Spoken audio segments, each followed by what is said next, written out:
Good morning. Are y'all there? I think I'm here. I'm not even sure if it's the third Thursday, but this is Rootwork, and my name is Thandisizwe Chimurenga. There's so much going on. I honestly, I'm not even. I don't even know where to begin. But let's do it like this. Rootwork usually airs the third and fourth Thursdays of the month. This is what I call Rootwork Local, where the priority is to amplify local voices, perspectives, concerns, and movements. Local meaning Los Angeles and California, but we do not ignore the international. We have gotten some new fires that have broken out. Some old fires are still burning. So it's wild and crazy here in Los Angeles.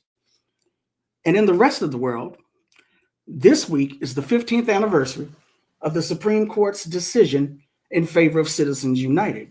I speak with Common Cause about what that means for us after viewing the inauguration of Donald Trump this past Monday. And as I said, as we are airing right now, at least two more fires have broken out in the LA and Ventura areas. That's the Hughes fire near Castaic and the Sepulveda fire around the 405 freeway and Sepulveda Boulevard. I spoke with a representative of the People's City Council for their take on what's happened here. And I'm also passing on a message from Vermont Senator Bernie Sanders as well.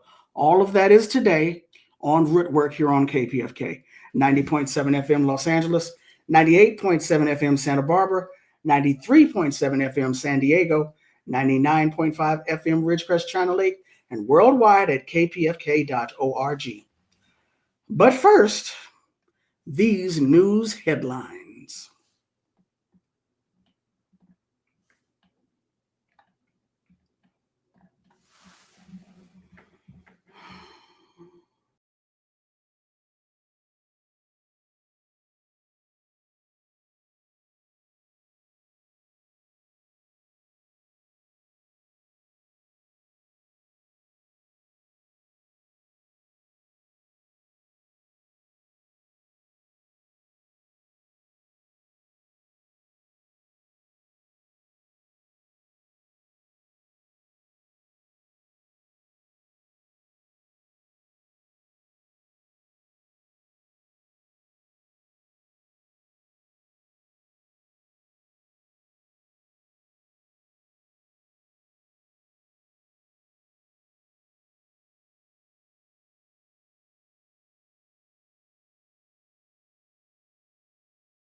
Elon Musk, Mark Zuckerberg, Sundar Pichai, Jeff Bezos, Tim Cook, Sam Altman, Rupert Murdoch.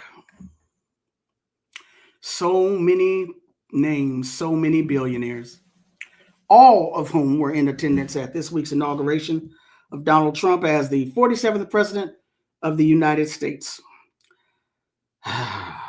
Not only did this occur on Dr. Martin Luther King Jr.'s birthday holiday, it also occurred during the anniversary of the Supreme Court's Citizen United decision. Now, before we get into that, let's listen to what Senator Bernie Sanders had to say about the inauguration. I disagree with much of what he had to say. But let's start from the beginning, shall we? Trump inauguration yesterday, and needless to say, I disagree with much of what he had to say. But what really struck me, however, is not what he said, which was not surprising given his rhetoric, but what he didn't say, The simple truth is that Donald Trump gave a major speech, the first speech of his second presidency, and ignored virtually every important issue facing the working families of this country. How crazy is that? Our healthcare system is broken, is dysfunctional, and it's wildly expensive. Not one word from Trump about how he is going to address the healthcare crisis. We pay by far the highest prices in the world for prescription drugs, sometimes 10 times more than the people in other countries. And 1 out of 4 Americans are unable to afford the prescriptions that their doctors prescribe. Not one word in his speech on the high cost of prescription drugs.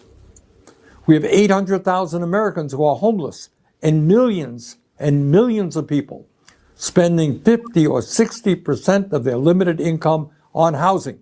We have a major housing crisis in America. Everybody knows it. And Trump, in his inaugural address, did not devote one word to it. Today in America, we have more income and wealth inequality than we have ever had. The wealthiest 3 people in America now own more wealth than the bottom half of our society. But Trump had nothing to say, not one word, about the growing gap between the very rich and everybody else.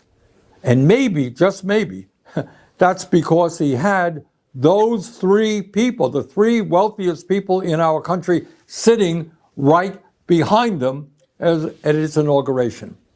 And I should add that those 3 people, if you can believe it, and this really is unbelievable, saw their wealth increase by more than $233 billion since the November elections. How's that?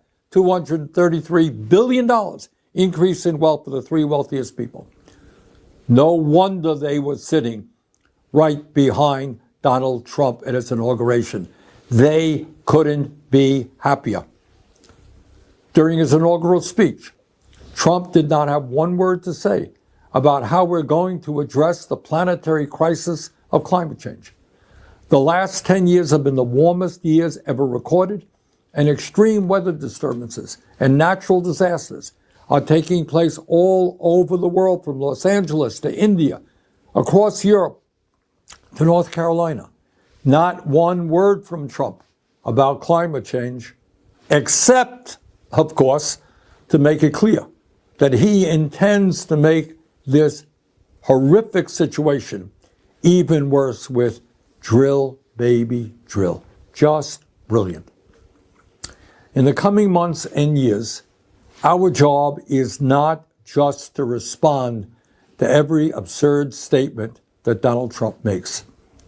Our job is to stay focused on the issues that are of importance to the working families of our country, and in fact are widely supported by the American people. Let me just mention a few of them. Yes, healthcare is a human right, and we must join every other major country in guaranteeing health care to all people through our Medicare for All single-payer program. Health care is a human right. Yes, we must take on the greed of Big Pharma and substantially lower the cost of prescription drugs in this country. Yes, we must build millions of units of affordable housing and low-income housing. Yes, we must make sure that all of our young people have the ability to get a higher education by making public colleges and universities tuition-free. Yes, we must work with the global community to combat climate change by cutting carbon emissions and transforming our energy system away from fossil fuel and into sustainable energy. Yes, we must pass legislation to raise the absurdly low federal minimum wage of $7.25 an hour to a living wage of $17 an hour. Anybody who works 40 hours a week in this country should not be living in poverty. Yes, we must pass the PRO Act and make it easier for workers to join trade unions and grow the trade union movement in America. Yes, in order to help fund the needs of working families in this country, we must demand that the wealthiest people in this country, including those individuals sitting right beside Donald Trump at his inaugural, start paying their fair share of taxes. Yes, we must end a corrupt campaign finance system which allows a handful of billionaires to buy elections and move us rapidly into an oligarchic form of society. Bottom line, as we enter the new Trump presidency, we have got to remain focused. We cannot panic. No matter how many executive orders he signs, and no matter how many absurd statements he makes, our goal remains the same. We have got to educate, we have got to organize, we have got to put pressure on Congress to do the right things. And by the way, with Republicans only holding a 3 or 4 seat advantage in the House, we can stop them time and time again if we are organized. Finally, my friends, we have got to fight to create an America based on economic, social, racial, and environmental justice. That's what we've got to work on. Let's go forward. Let's do it. Thank you.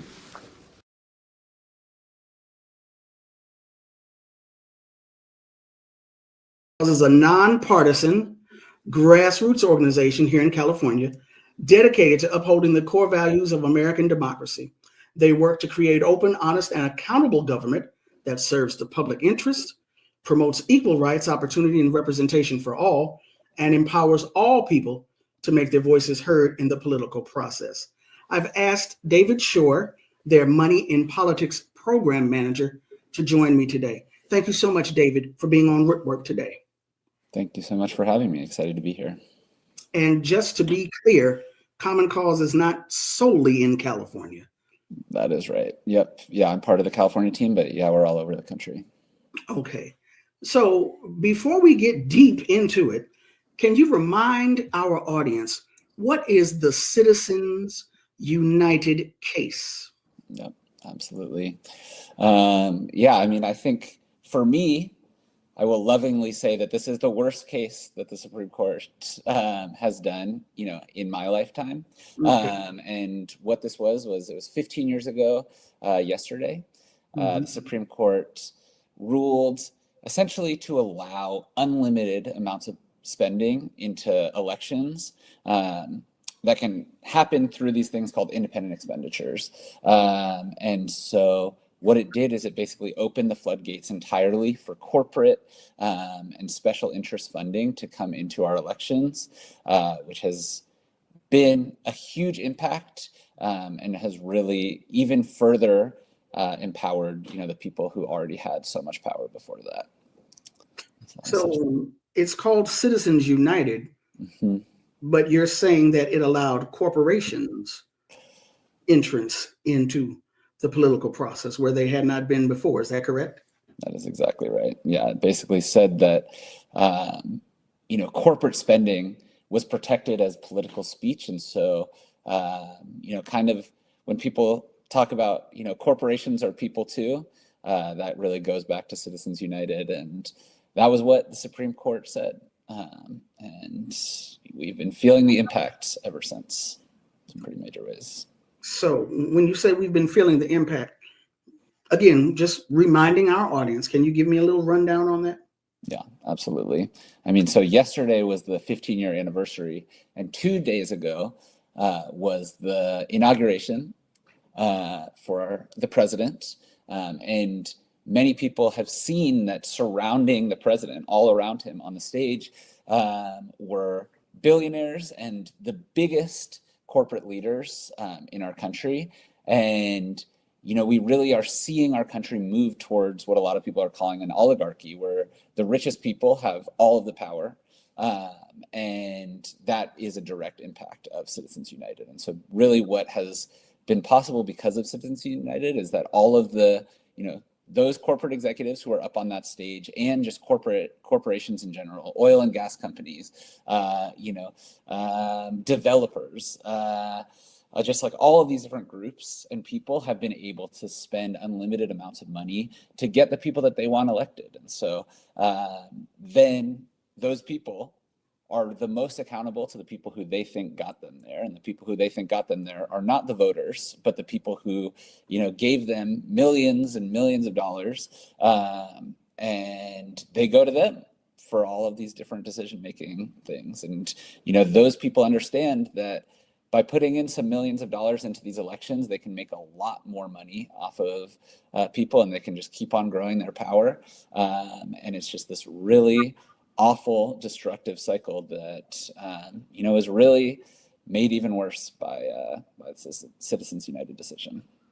So instead of voters like yourself, voters like me, and people that we know, telling elected officials what it is we need and want for our communities, and them heeding that, you're saying that as a result of Citizens United, a Mark Zuckerberg, a Jeff Bezos, and Elon Musk, and a gaggle of other people who were standing behind Trump as he was being inaugurated as president.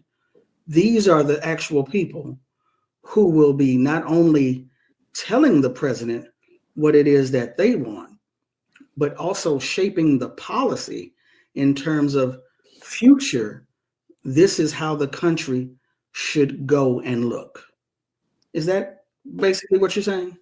That is absolutely what I'm saying. And, I definitely am not somebody who's going to say that these people did not have power before, this Supreme Court decision. As I think we all know, wealthy donors, corporations, all of these different special interest groups have had an outsized impact on, American policy, on elections, on all of these different things for a long time. It didn't start then, but this was really, it opened the floodgates in a completely different way and allowed for this unprecedented amount where it's really hard for, communities, and really hard for the people that you're talking about, voters, residents, anybody, to have real influence over elections and really compete with these people who just have more money, I would sometimes say more money than God, right? Like they just have everything, and they can, spend what for most people is a ridiculous fortune that will never see that type of money on election, and then just make so much more for themselves. Right. They can go to the moon and influence an election at the same time. I was going to ask you about, so because what we saw so many things on Monday. I mean, where do you begin? But what we saw with these billionaires standing behind Trump, I was going to ask you, haven't they always been there, not just behind Trump, but by others, the Koch brothers, for example, and their various think tanks? Haven't these people always been there? I guess the thing about Trump is that is so egregious is that it's now in our face. I think that there's no doubt that people with money have had a lot of power in our country, and I think like It's easy to see that throughout, this country's history.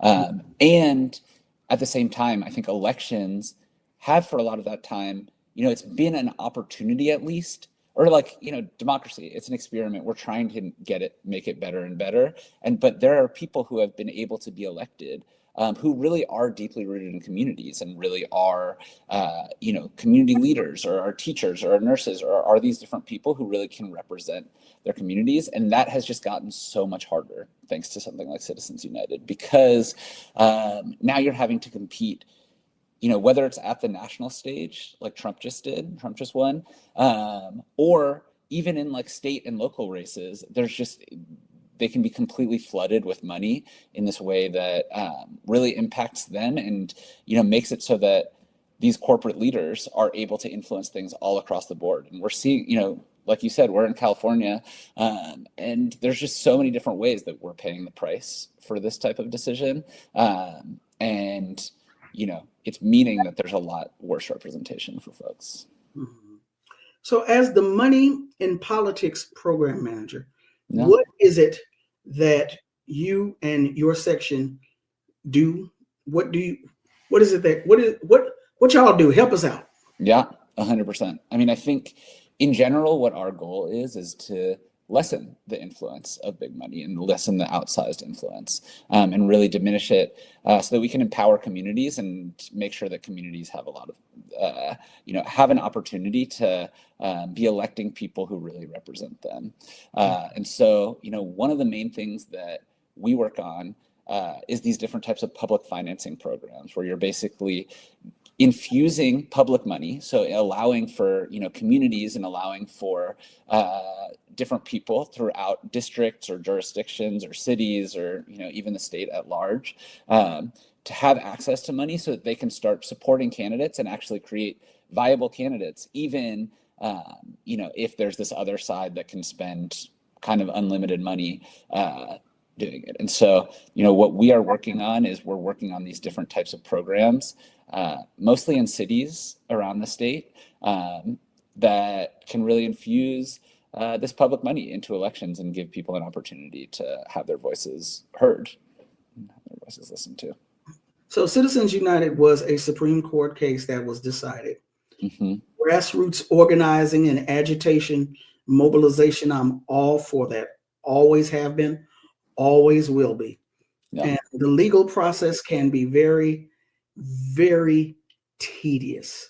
Yeah. It can take a long time. I know I have a short attention span and I'm impatient. But what are the prospects? I mean, it's been 15 years, but what are the prospects of this being challenged? Has the door shut on that completely? It's over with? Are there any new challenges on the horizon? Can it be challenged? Can a successful campaign be waged to overturn or throw out this type of policy, this type of law, actually?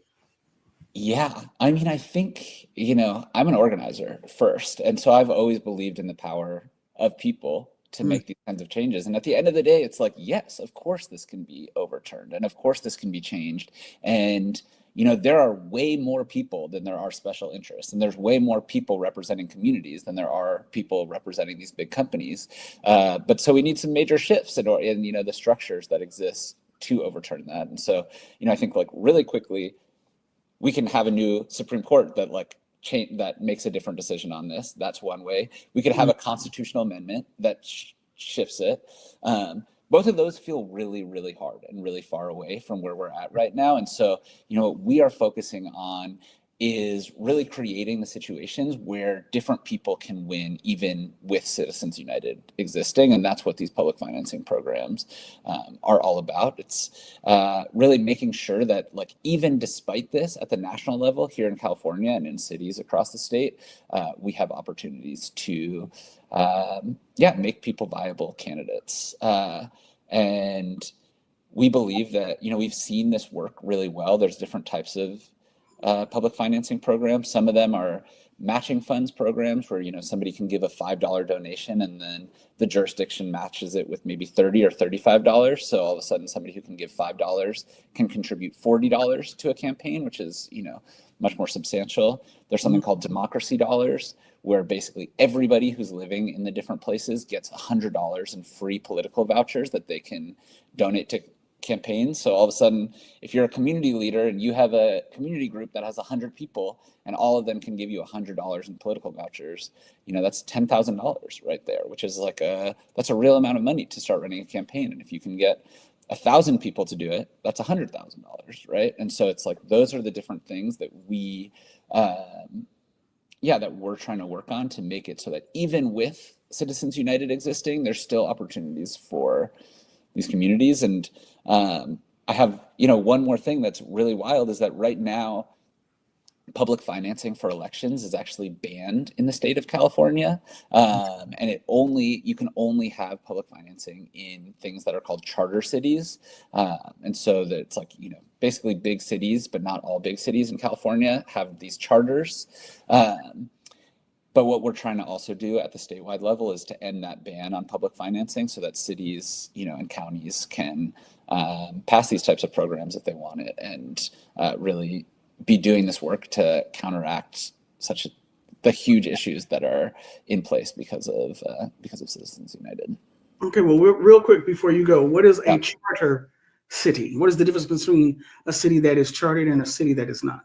Yeah, a charter city is basically a city that has written its own charter. So it's not using the state law for everything, but it's written its own charter. And so, I live in Oakland, and the city has its own charter that kind of sets out certain things that differ a little bit from state law. And there's a lot of cities around the state that do have it. It's Oakland has it, San Francisco across the bay has it, Los Angeles has it, San Diego. So there are definitely cities that have it, but also, there's cities that are sizable that do not have this, that are not charter cities. And there's also counties where things like this are banned. And so what we're trying to do is make it so that whether you're a small town, a very small town, or whether you're in the biggest city, or whether you're in the biggest state that we're in, California, we believe that everybody should have access to really having their voices heard through through these campaign finance reforms. And so that's why we're working really hard to pass these different public financing programs and end the ban on them at the statewide level. I've been speaking with David Shore, the Money and Politics Program Manager for not for California Common Cause, for Common Cause. It's not simply a state organization. It is a nationwide organization, a nonprofit grassroots organization dedicated to upholding the core values of American democracy. David, for people who want more information on the work of Common Cause, on the Money in Politics program in particular, how can they do that? Yeah, I think commoncause.org is a great place to start. I am on the California team, and so I would love you to go to the California state page and look into our Money in Politics program, and also follow us on social media. That's where we're doing a lot of the outreach for this. You can sign up for our email list. But most of all, there's a lot of different ways to get active. We have a lot of community partners, and that's really the ones who are leading this work and understanding the ways that, true democracy reform can work for communities. And so, check out some of those community groups in your local community that really want to get active on changing this money and politics system that's so broken. And on social media, just search for Common Cause and we can find you. I think California Common Cause specifically for us, and then Common Cause in general for the whole country's one. But that sounds about right. Okay, David Shore, thank you so much for being on Rootwork today. Thank you. It was truly an honor to be here, and look forward to hopefully connecting soon. Thank you. Absolutely. All the best.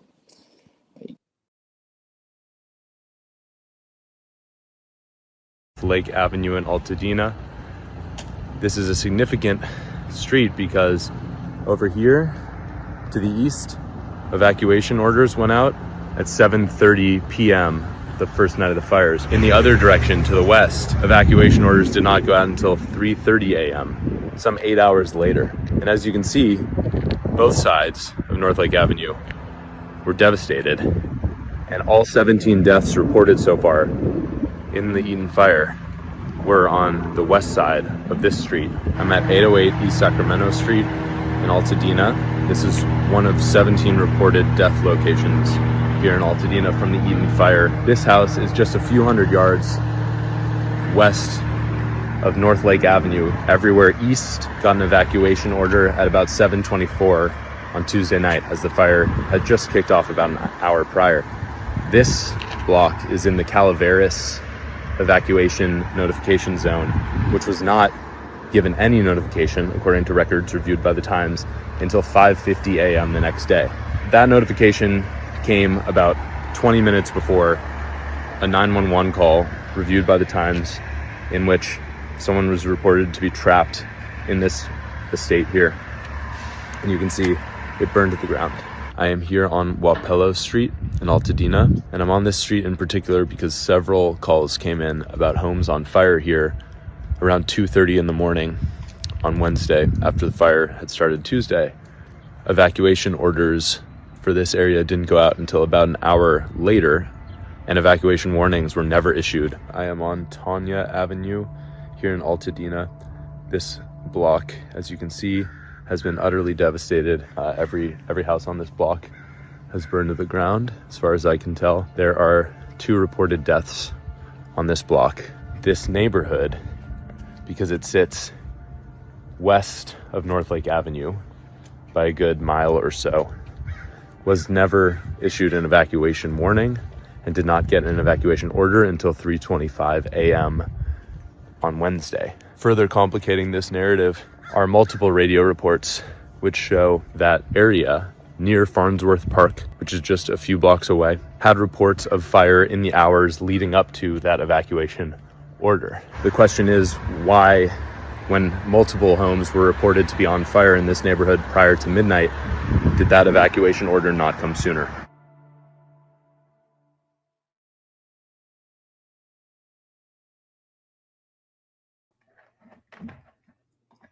That was Terry Castleman with the LA Times reporting this past weekend on the evacuation notification systems around the Eaton fire in the Pasadena-Altadena area. Lots of blame has been directed towards LA Mayor Karen Bass, both for the occurrence of these fires and the response to the fires raging throughout LA and vicinity. How much of it has been deserved remains to be uncovered, but I spoke with a representative of the People's City Council for their take on this issue. With Albert, a representative of the People's City Council. People's City Council is an abolitionist, anti-capitalist, and anti-imperialist collective, amplifying the voice of the people, using direct action, public and communal space. Albert, thank you so much for being on Rootwork today. Yeah, thank you for having me. I love to talk about this stuff. And so, yeah, very excited to dive deep into this. It's a very trying time in Los Angeles, so I know there's a lot to talk about. Well, let's start with, did I get that description of People's City Council correct? Tell our audience about this organization or this collective. Yeah, I mean, so we started in 2020, right a couple months before the George Floyd uprisings happened. When the pandemic hit, the city of Los Angeles was leaving a lot of working class people basically high and dry, not supporting them, not giving them enough support or access to things. It was a mess, and as many things in LA tend to be. So what we started to do as a small group of people is we went to protests outside of the houses of a lot of elected officials in Los Angeles, people like Nuri Martinez, the ex-president of the city council, Eric Garcetti, our former mayor, and other people in city council. And from that, we kind of started to form a small collective of people who knew that it was time that Los Angeles, reckon with its history of racism and redlining.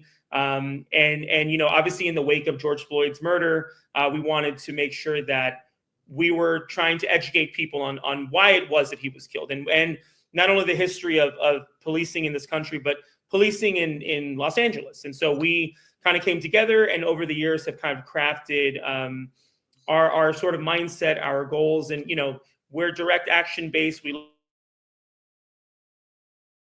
like to get in people's faces. We protest. When Karen Bass was running for mayor, a bunch of us would show up to her rallies and question her or disrupt meetings. And so I think we lead with the spirits of bird dogging, as they call it, getting in people's faces, while at the same time we try to educate people on how their city works from a city council level, from the level of the city budget. So we use the soft touch and we use the rough touch, and sometimes you'll catch us yelling at a cop, and then the other time you'll find us helping with a community cleanup somewhere. And it's kind of the work that we do is all encompassing. So the movement and that we're part of is it never ends, and we just try to be available to the people of Los Angeles in whatever way we feel is needed at the time. So you occupy, or hopefully that's not a bad word, or you have control of a space known as the Robinson Center. Is that what it Robinson Space?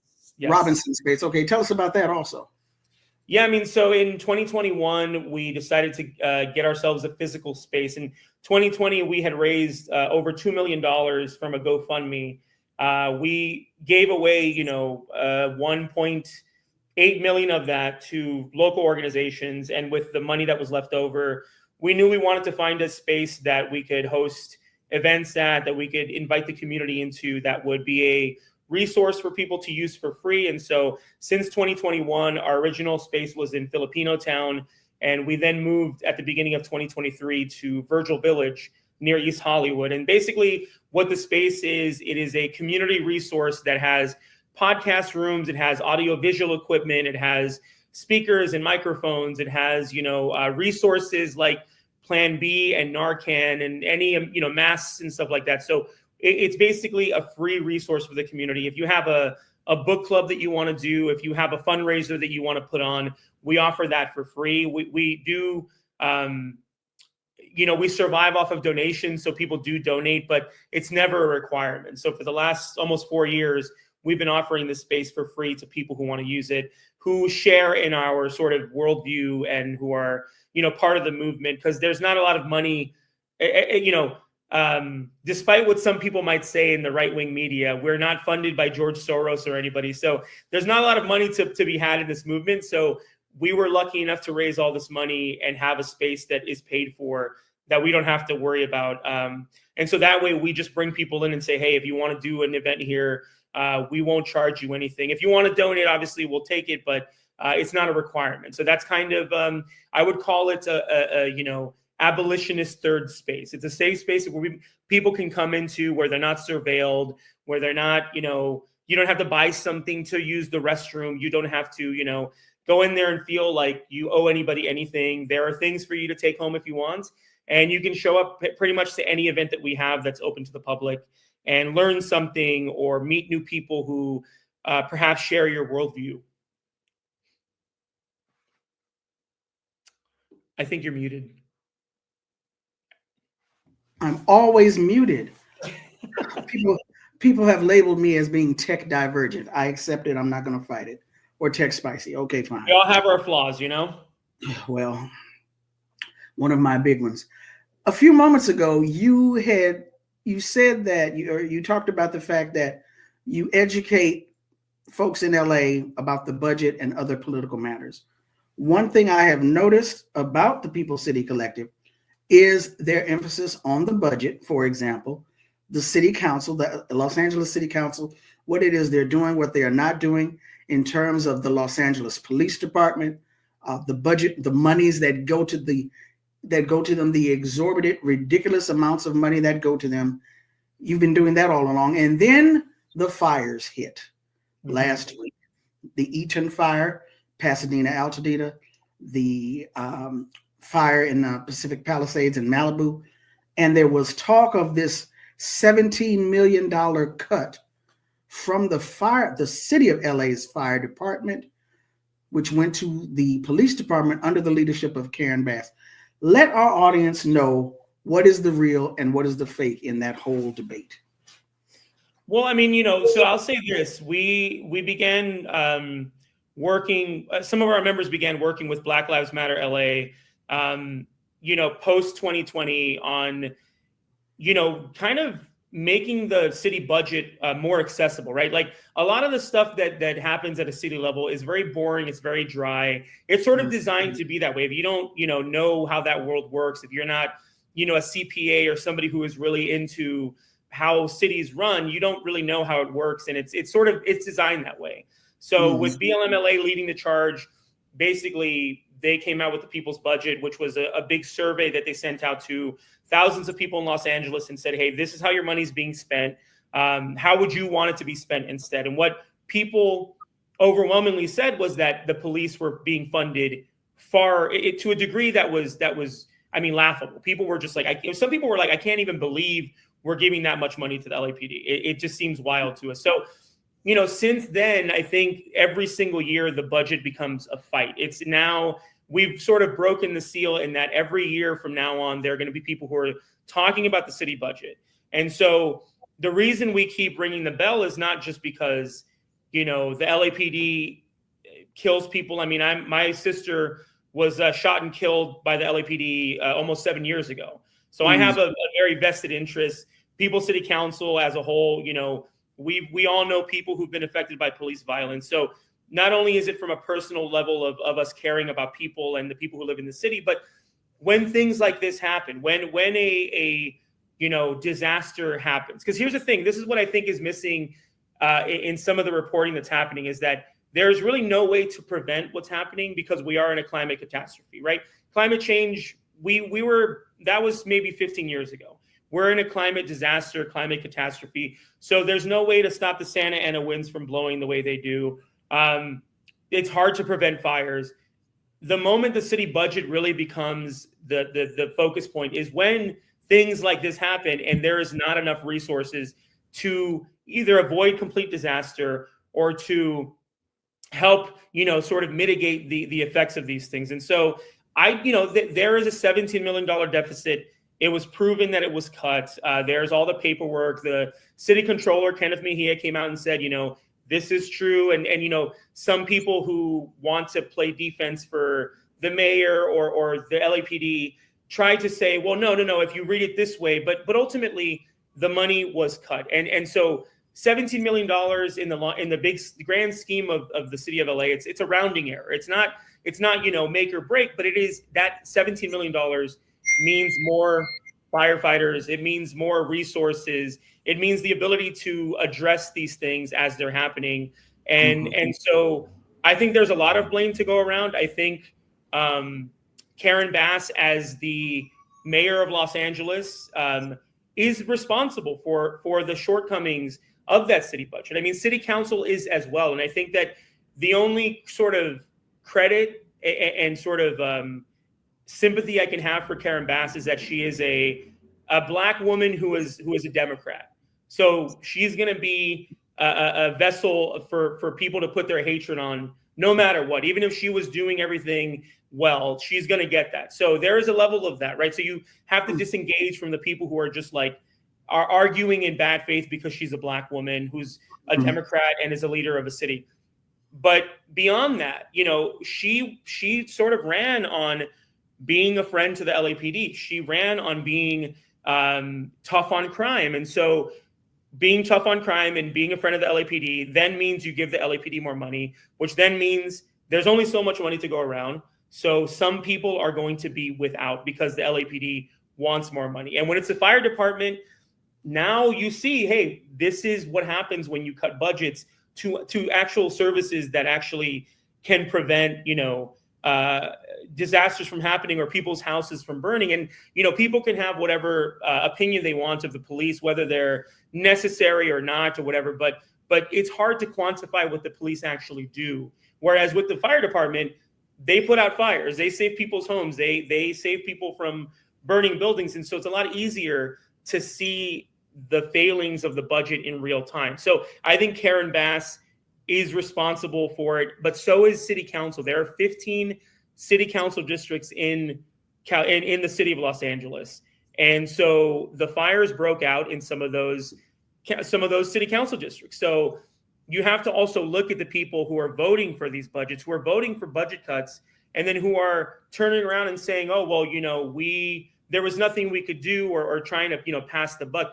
There are many people right now that are responsible, Karen Bass being the central figure, but it definitely goes into City Hall as well. And I think that people need to realize that the mayor of Los Angeles, they have power, but they're also at the mercy of the 15 city council districts. So when they pitch a budget, it's done with input from other, departments and this and that, but city council ultimately approves that budget. And if you have a city council that doesn't agree with you, then that's when the fight begins. But city council right now is filled with people who keep kind of bowing to Karen Bass and who want to, cozy up to her, because Karen Bass has ambitions beyond the mayor of LA. And so do the people in city council, right? There are people who want to run for something else, to get another office. And so they think if they work together and they're on her side, that they're going to get some sort of reward. You see it in, Hugo Soto Martinez and Nithya Raman, these, so-called progressive people, and they're just kind of bowing to whatever Karen Bass does. And if you're telling me that cutting $17 million from the fire department is somehow justified because XYZ, try telling that to somebody whose house burned down. They're not really going to give you a lot of sympathy, and they're certainly not going to look at it, through the scope of a person who is reasonable, right? They're living with an unreasonable result at this point. They're without a home. So $17 million to them is like, that could have possibly saved my house. Who knows if that's the truth, but that's certainly, to me, that would make more sense than not having that money, Yeah, absolutely. I'm speaking with Albert, who's a representative of People's City Council, an abolitionist, anti-capitalist, and anti-imperialist collective, amplifying the voice of the people using direct action, public and communal space. And we know, again, Karen Bass is the mayor of the city of LA. Altadena is an unincorporated area of LA County. Pasadena, the city right next to them, is a city in LA County. It does have a mayor. Malibu has a mayor. Palisades is not a city, but they are a part of LA County. So you have not only city council members, you also have LA County supervisors. Mm-hmm. And as I had stated elsewhere, one of the reasons so much attention is being focused on Karen Bass as mayor of City LA is because the fire chief of the city of Los Angeles fire department is the one who's been complaining the loudest, but there's also a county of Los Angeles fire department. So I say all that to echo what you have said, is that there's plenty of blame to go around. There are other people out there also who share in this responsibility. And when you talk about the fact that we're no longer in climate change, but climate disaster, it's happening now. We cannot stop it. How do we better prepare for it? How do we better, if we can't prevent it, how do we better prepare for it? And that's where we look at issues of the budget and where the priority goes in terms of placing monies. This is Tongva land. One of the things that the indigenous people have talked about is how they had always cared for the land using one of the tools that they use is something that we call today a controlled burn. Mm-hmm. And so there are ways to mitigate there were and are ways to mitigate what we are going through right now that we're not taking, steps we're not taking. And so blame pretty much can go everywhere. It's not just on Karen Bass. Yeah, and I think that, there's also, we have to also contend with the fact that we're building in places where maybe we shouldn't. There's a spirit, I think, that goes through people where it's like, oh, these rich people lost their house and you shouldn't build a house there. And, I grew up here in Los Angeles. I grew up in the San Fernando Valley, and every rainy season, you'd see a mudslide happen and these wealthy people's houses would fall into the canyon or whatever. And, I understand the spirit of that, right? I mean, I grew up pretty poor. So there is a part of you that, wants to laugh or whatever, but there's also the more real thing as you get older, as you realize, well, we shouldn't be building in places that need controlled burns or that burn naturally, that were burning long before people were here, right? The nature is for the most part self-regulating. So we have to have a conversation of why are we allowing moneyed people, moneyed interests to build in places that are extremely dangerous. Now, people want to say it's a freedom and, that's what makes us American and whatever. That, to me, that doesn't matter, because ultimately we're setting ourselves up for this catastrophe. Whereas those fires will cause damage, but if you build houses and structures within the line of fire of where these things will likely happen, you have to kind of ask yourself, is this a policy we should continue to allow? So I think that, and to speak to what you said about board of supervisors, I mean, those are 5 people. So city council is 15 people for a city of 4 million. Mm-hmm. And board of supervisors is, I think, 5 people for 10 million people in a county. Mm-hmm. So I think it's convenient to throw Karen Bass under the bus. I will say, People's City Council, we are not fans of her. We do not like her. Her handling of this crisis has been awful. She knew that there was a possibility that fires would break out, and she went on a very unimportant, photo op trip, basically. But again, I think that we cannot, as we know, that the oppressor is not one person. It's not one organization. It's many that work together. So Karen Bass, she works with city council and board of supervisors, and all those people work with other people to make it so these things are not taken care of. They're not, departments are not fully funded. And I grew up in Los Angeles, where our school budget was cut over and over, and I don't know, people made a big deal about it, but nothing was ever done. But if you try to touch the budget of the LAPD, it's the worst thing you could ever do. So there's, the lack of, we as a city don't know our priorities. We don't really know,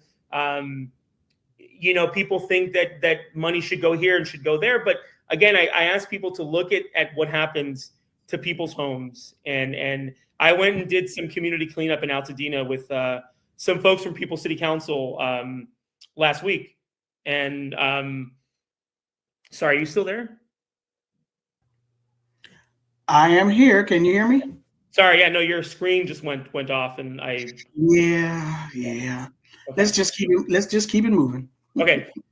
So yeah, it's just kind of it's a time where we need to reflect on what our priorities are. It's, again, these LA is home to floods and earthquakes and all these things, and they're only going to keep getting worse. And so I do have to implore people and say,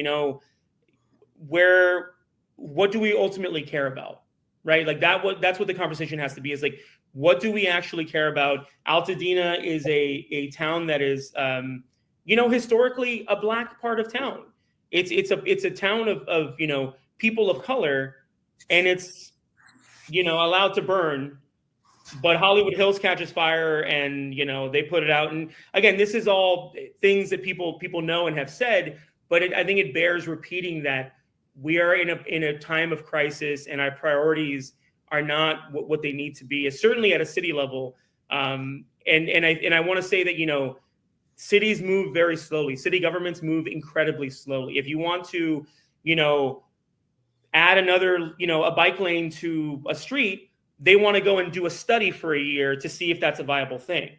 When you have people who work in a community and they want to help people out, they just get stuff together. They raise a little money. They buy things. They give out stuff.